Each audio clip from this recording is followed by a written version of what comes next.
En cette soirée historique, j'exprime mon amour et mon appréciation à chacune d'entre vous, mes chères sœurs.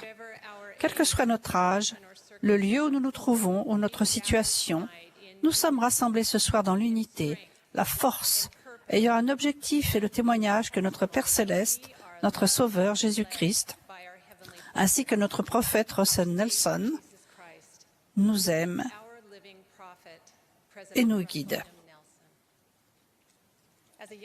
Alors que nous étions jeunes mariés, mon mari et moi avons été appelés par notre évêque à aller voir et à servir une famille qui ne fréquentait plus l'Église depuis des années.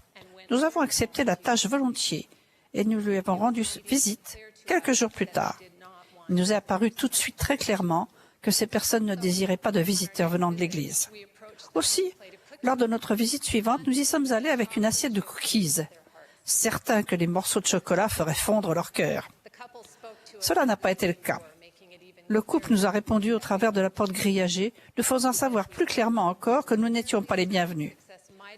Mais dans la voiture, sur le chemin du retour, nous étions pratiquement certains que nous aurions eu plus de succès si nous leur avions offert des gâteaux au Rice Krispies. Notre manque de perspective spirituelle a fait de nos tentatives suivantes des échecs frustrants. Il n'est jamais agréable de se faire rejeter. Avec le temps, nous avons commencé à nous demander « Pourquoi est-ce que nous faisons cela? Quel est notre objectif ?» Carl B. Cook a fait cette observation. Le service dans l'Église peut être difficile si l'on nous demande de faire quelque chose qui nous effraie. Si nous nous lassons de servir ou si nous sommes appelés à faire quelque chose que nous ne trouvons pas attrayant au premier abord. Nous étions en train de nous rendre compte que Frère Cook disait vrai quand nous avons décidé qu'il fallait que nous cherchions à être guidés par quelqu'un possédant une plus grande perspective que la nôtre. Alors, après avoir sincèrement beaucoup prié et étudié, nous avons reçu une réponse quant à la raison pour laquelle nous servions. Notre compréhension a changé, notre cœur a changé. En fait, cela a été une révélation. Tandis que nous cherchions des conseils dans les Écritures, le Seigneur nous a enseigné comment rendre notre service plus facile et lui donner plus de sens. Voici le verset que nous avons lu et qui a changé à la fois notre cœur et notre approche. « Tu aimeras le Seigneur ton Dieu de tout ton cœur, de tout ton pouvoir, de tout ton esprit et de toute ta force, et tu le serviras au nom de Jésus-Christ. » Nous connaissions bien ce verset, mais il semblait s'adresser à nous d'une façon nouvelle et importante. Nous nous sommes rendus compte que nous nous efforcions sincèrement de servir cette famille et l'évêque, mais nous avons été amenés à nous demander si nous les servions vraiment par amour pour le Seigneur. Le roi Benjamin a expliqué cette différence lorsqu'il a déclaré « Voici, je vous dis que parce que je vous ai dit que j'avais passé ma vie à votre service, je ne désire pas me vanter, car j'étais simplement au service de notre Dieu. » Qui donc le roi Benjamin servait-il vraiment? Notre Père céleste et le Sauveur. Savoir qui nous servons et pourquoi nous servons nous aide à comprendre que la manifestation la plus élevée de l'amour est le dévouement à Dieu. À mesure que nous changions ce sur quoi nous nous dirigions notre attention, nos prières aussi ont changé.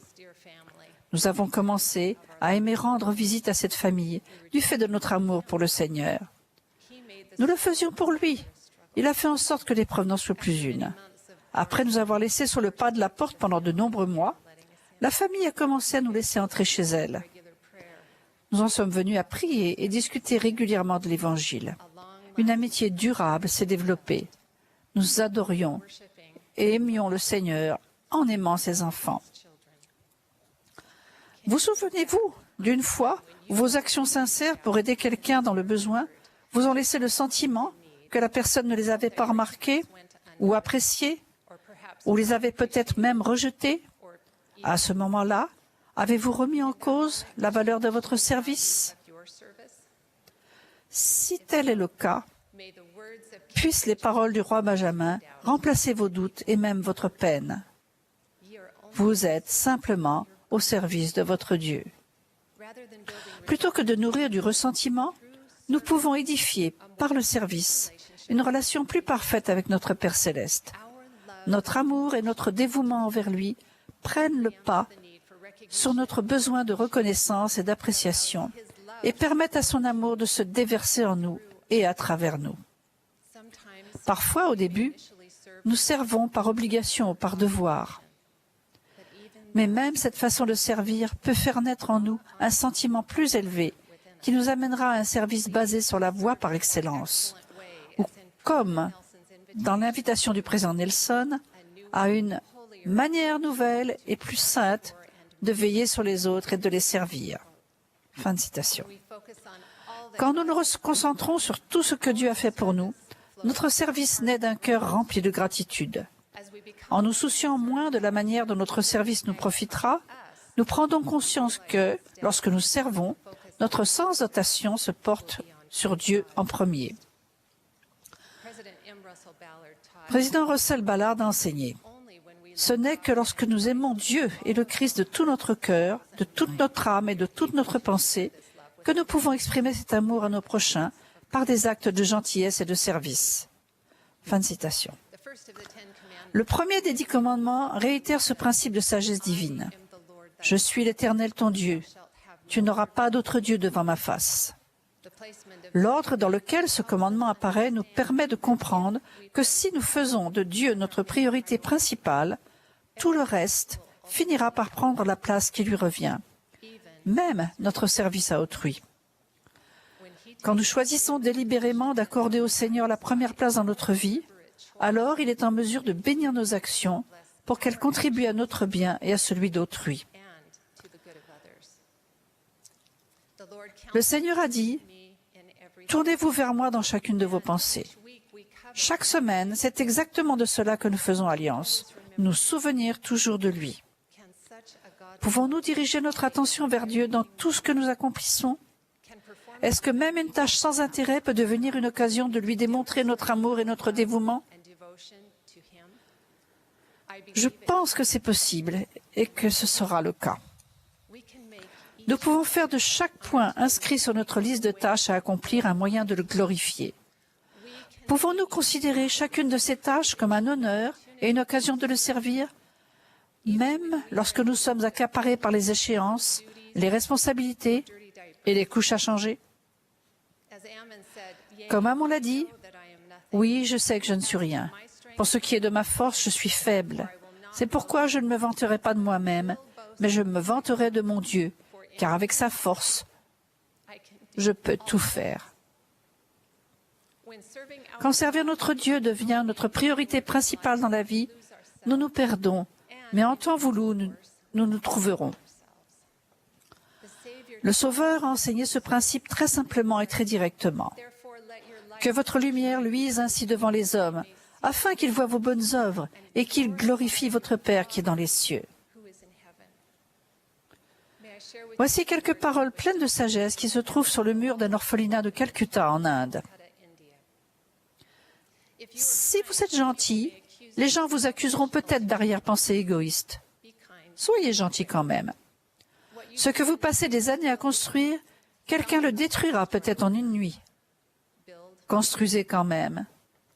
Le bien que vous faites aujourd'hui, souvent des gens l'oublieront demain. Faites le bien quand même. Donnez au monde ce que vous avez de mieux. Cela ne suffira peut-être jamais. Donnez au monde ce que vous avez de mieux quand même. Voyez-vous, au bout du compte, ce sera entre vous et Dieu, de toute façon. Sœurs, c'est toujours entre nous et le Seigneur. Comme Jess Ifos l'a dit, de quoi le monde a-t-il le plus besoin? Ce dont chaque personne a le plus grand besoin dans le monde entier, n'est-ce pas d'avoir une relation personnelle, continue, quotidienne et durable avec le Seigneur? Le fait de posséder une telle relation peut libérer le divin en nous. Et rien ne peut faire une plus grande différence dans notre vie que de connaître et de comprendre notre relation divine avec Dieu. Fin de citation. De la même manière, Alma a expliqué à son fils que toutes tes actions soient pour le Seigneur. et en quelque lieu que tu ailles, que ce soit dans le Seigneur. Oui, que toutes tes pensées soient dirigées vers le Seigneur. Oui, que les affections de ton cœur soient placées à jamais dans le Seigneur.